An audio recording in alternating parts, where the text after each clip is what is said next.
Haere mai, haere mai, haere mai. Welcome to my little speech about something which is precious to me.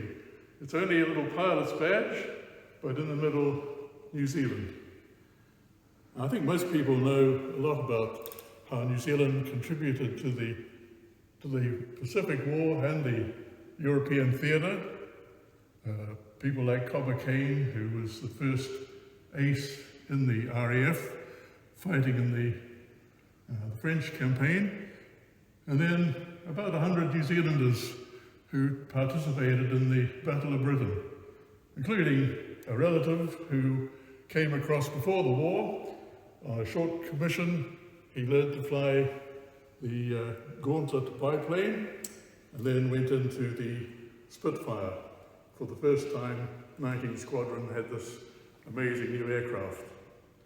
Other people like Al Deere, Keith Park, you might have heard of these people. But eventually, a New Zealand squadron was formed. We had Wellington bombers, which had been promised for the defence of our country.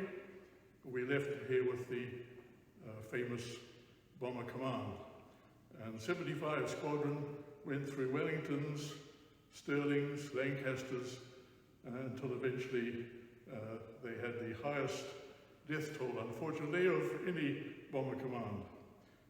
London was probably quite pleased that other squadrons were formed because the Tempest Squadron, New Zealanders flew against 221 of the flying bombs. And who knows, but one of them might have come to land on this beautiful building here, Bentley Priory.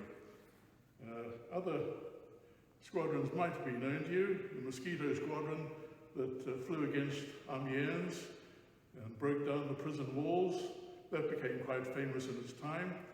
But these were all Royal Air Force squadrons. Nothing to do with New Zealand, apart from the pilots. And 11,000 New Zealanders would come and join the RAF. Sadly, about 3,500 died, and you'll find their names mostly at Runnymede.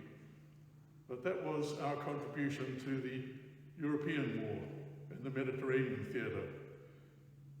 Now, you probably know they are New Zealanders because on their shoulder they had the word New Zealand was written on, so you could spot the Kiwis among the crew. 1,000, just over 1,000 flew with the Fleet Air Arm. These people were at sea with sea fires, corsairs, mostly in the Mediterranean and the North Sea. But you never know they were New Zealanders because they were in Fleet Air Arm squadrons. So what was the Royal New Zealand Air Force? Well, this was purely a Pacific theatre. They operated from New Zealand. In my city, Auckland, we had the P-40s, the Kitty Hawks, to defend our city. We had to build the runway, we had to find pilots. From a tiny airport, they had to build up a whole air force. And if you could see the damage of these that they did in the Pacific, right up through the Ireland campaign, attacking the enemy island to island with torpedo bombers like the Avenger, the Corsair air-ground attack, and long-range planes like the Catalina and the Hudson. So that was an active part, the Royal New Zealand Air Force, quite separate from the RAF. So where would you find the New Zealand Air Force today?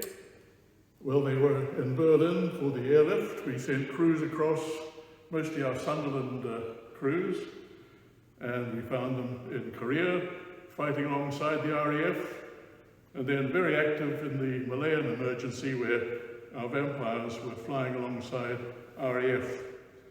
Today, we have the whole Pacific Ocean as a problem. Is there a submarine we have to track? Most likely it's a lost yachty who's found himself in trouble far from land. And you'll find them in the Antarctic, you'll find them in Singapore, the Royal New Zealand Air Force. And that's why I look at this badge with some pleasure, remembering all these many, many people who've done their best. And so I say thank you for listening. Aere rā, e noho rā, a kia ora.